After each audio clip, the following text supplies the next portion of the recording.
Selamat malam Bapak Ibu dan saudara-saudara sekalian, salam sejahtera untuk kita semua. Pada malam hari ini, Rabu 10 Juni 2020, kita akan bersama merenungkan firman Tuhan dari Yohanes 4 ayat 11 sampai 26. Nah Bapak Ibu dan saudara-saudara, dalam kehidupan ini ada dua hal yang harus sungguh-sungguh kita bedakan dengan benar, yaitu antara kebutuhan dan keinginan.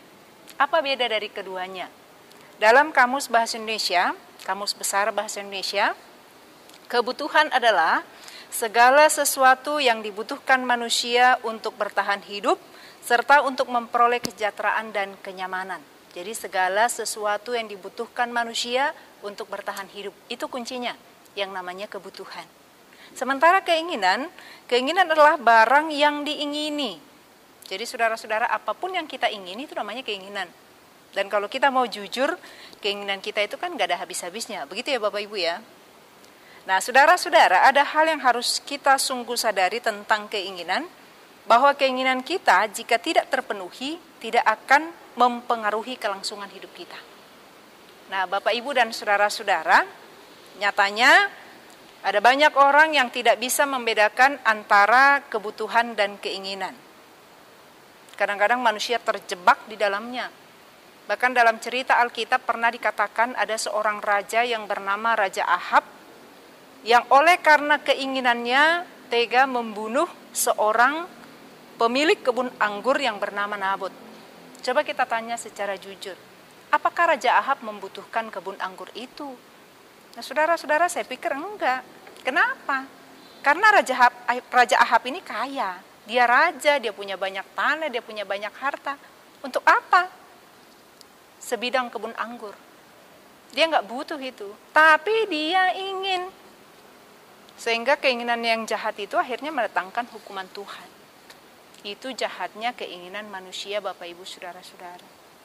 Nah Bapak Ibu saudara-saudara, lalu pertanyaannya untuk kita, apa hubungannya antara kebutuhan dan keinginan dengan firman Tuhan yang kita baca malam hari ini?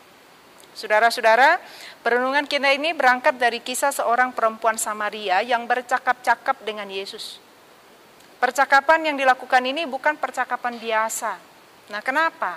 Karena ini nggak berlangsung seperti kehidupan kita sekarang. Yang pertama, karena pada masa itu perempuan tidak boleh berbicara dengan laki-laki di tempat umum. Bukan kehidupan kita yang seperti sekarang, bagaimana seorang laki-laki dan perempuan bekerja sama, berdiskusi, melakukan hal-hal berdua, dan itu biasa bagi kita. Tapi tidak di zaman itu. Nah yang kedua, perempuan itu adalah seorang Samaria. Sementara Yesus adalah seorang Yahudi. Ini pun sangat tidak lazim. Bagaimana dua suku ini bergaul. Karena mereka ini adalah musuh bebuyutan. Lalu yang ketiga, ada satu hal lagi yang perlu kita catatkan tentang perempuan ini, bahwa perempuan Samaria ini sebenarnya bukan perempuan baik-baik. Dia perempuan yang gak benar, hidupnya penuh dalam kegelapan, sehingga ia mengasingkan diri dari komunitasnya. Kalau istilah sekarang mungkin kita katakan bahwa dia adalah wanita jalang, wanita tak bermoral. Barangkali begitu masyarakat akan mencap perempuan seperti ini. Sehingga dalam cerita ini menjadi masuk akal ketika dikatakan bahwa perempuan itu datang menimba air pada siang hari, pada jam 12, pada saat di mana tidak ada orang yang datang ke sumur itu. Karena pada saat itu biasanya orang datang ke sumur pagi, kalau enggak sore. Tapi perempuan ini secara sengaja datang menimba air pada siang hari. Supaya apa? Supaya ia terhindar dari anggota komunitasnya, masyarakat yang ada di tengah-tengah ia hidup.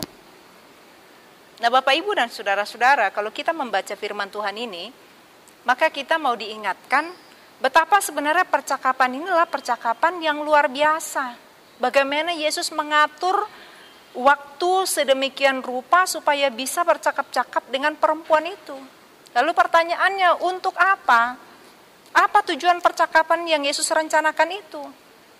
Saudara-saudara, tentu jawabannya adalah supaya perempuan itu mengerti apa yang ia butuhkan dalam hidupnya. Supaya perempuan Samaria itu tidak hidup hanya untuk mengejar keinginannya. tetapi belajar memenuhi apa yang menjadi kebutuhan yang mendasar baginya sebagai ciptaan Tuhan. Nah, Bapak, Ibu, dan saudara-saudara yang dikasihi Tuhan, pertanyaannya sekarang adalah, sebenarnya apa yang dibutuhkan perempuan itu? Apakah perempuan itu butuh mengisolasi diri dan menjauhkan diri dari komunitasnya? Apa itu yang ia perlukan? Apakah yang dia perlukan argumentasi untuk menutupi dosa-dosanya? Apakah yang ia perlukan kebohongan demi kebohongan untuk menutupi belangnya? Bapak, Ibu, dan saudara-saudara yang dikasihi Tuhan, Tuhan Yesus mau bilang sama kita, bukan itu yang ia perlukan. Bukan itu yang ia butuhkan dalam kehidupannya. Yang ia butuhkan adalah Yesus untuk menuntun hidupnya dalam kebenaran. Makanya saya mau ajak kita membaca ayat 25, firman Tuhan yang kita baca malam hari ini. Dalam ayat 25, perempuan itu berkata demikian kepada Yesus. Aku tahu bahwa Mesias akan datang, yang disebut juga Kristus. Apabila ia datang, ia akan memberitakan segala sesuatu kepada kami. Jadi rupanya perempuan ini tahu, sudah dengar nubuatan tentang Yesus. Ia tahu bahwa Yesus akan datang, bahwa Mesias akan datang dalam hidup mereka. Dan ia termasuk yang menantikannya. Lalu Yesus bilang begini, akulah dia yang sedang berkata-kata dengan engkau. Jadi Bapak, Ibu, saudara-saudara, ini tujuan dari percakapan yang Yesus rencanakan itu. Yaitu supaya perempuan itu mengenal Sang Mesias. Supaya ia mengenal kebenaran, supaya ia mengenal juru selamat dalam hidupnya. Supaya perempuan itu mengetahui tujuan di mana Tuhan menciptakan ia. Supaya ia berjumpa dengan Sang Mesias, sehingga hidupnya yang gelap menjadi terang benderang. Tujuan hidupnya menjadi jelas, hari-hari hidupnya menjadi kesaksian. Jadi Bapak, Ibu, dan saudara-saudara yang dikasihi Tuhan, sekarang tanya lagi balik, kenapa Yesus sengaja mengajak perempuan itu bercakap-cakap? Maka kita akan temukan jawaban supaya perempuan itu dalam kehidupannya tidak hanya mencari air sumur untuk memuaskan dahaganya, tetapi mencari Yesus dan firman-Nya yang menjadi sumber air hidup kehidupan, yang menuntun hidupnya dalam kebenaran. Itu tujuannya. Nah, Bapak, Ibu, dan saudara-saudara yang dikasihi Tuhan, maka sama seperti perempuan yang mengetahui apa yang dibutuhkan dalam kehidupannya pada akhirnya dalam Kristus, harusnya itu juga yang harus kita ketahui dalam kehidupan kita. Kadang kita terjebak dalam berbagai keinginan yang tidak habis-habisnya, yang menjadi benang kusut dalam hidup kita. Jadi Bapak, Ibu, dan saudara-saudara yang dikasihi Tuhan, sekarang pertanyaannya, sebenarnya apa yang kita perlukan dalam kehidupan ini? Saudara-saudara yang dikasihi Tuhan, saat ini ketika kita berhadapan dengan pandemi COVID-19, saya hendak mengajak kita untuk merenungkan sebenarnya apa yang kita perlukan untuk hidup. Ketika kita semua dibawa kembali ke titik nol kehidupan kita, kita hendak disadarkan tentang hal-hal yang mendasar yang kita butuhkan dalam hidup. Apa itu? Kita butuh makan 3 kali sehari. Kita butuh 5 pasang pakaian untuk dipakai dalam seminggu secara bergantian. Kita butuh 2 liter air untuk minum. Kita butuh 1 kamar untuk tidur. Banyakkah itu? Sebenarnya enggak banyak. Tidak terlalu banyak. Dan hal ini yang tidak kita sadari dalam dunia sebelum corona. Seringkali kita tidak menyadarinya. Kita manusia berpeluh demi prestise, demi sepatu bermerek 1 rak sepatu, demi menggandeng tas mahal 1 lemari, demi minum kopi 50.000 1 gelas, demi duduk di restoran mahal untuk mengupdate status. Kita bekerja sampai tidak kenal lelah, tidak punya waktu untuk bercakap-cakap dengan keluarga, apalagi dengan Tuhan. Tidak punya waktu untuk tenang berdoa menghadap Tuhan kita. Kita serba sibuk. Nah, Bapak, Ibu, dan saudara-saudara yang dikasihi Tuhan, air sumur adalah simbol dari hal-hal duniawi yang hanya akan memberi kesegaran sementara. Dan Tuhan Yesus hendak mengatakan, jangan habiskan hidupmu hanya untuk mengusahakannya, hanya untuk mendapatkannya. Tuhan Yesus punya air hidup yang dapat menyegarkan hidup kita terus-menerus. Carilah air itu, minumlah terus-menerus. Sediakan waktumu secara sengaja untuk meminumnya.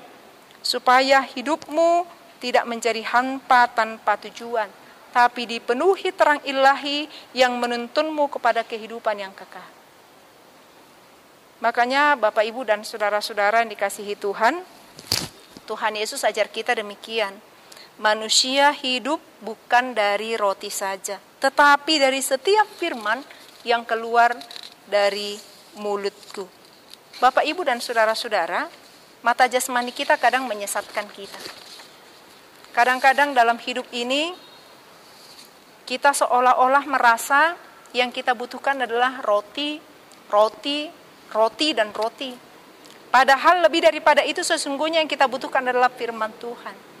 Firman yang memberi tuntunan yang pasti bagi jiwa kita.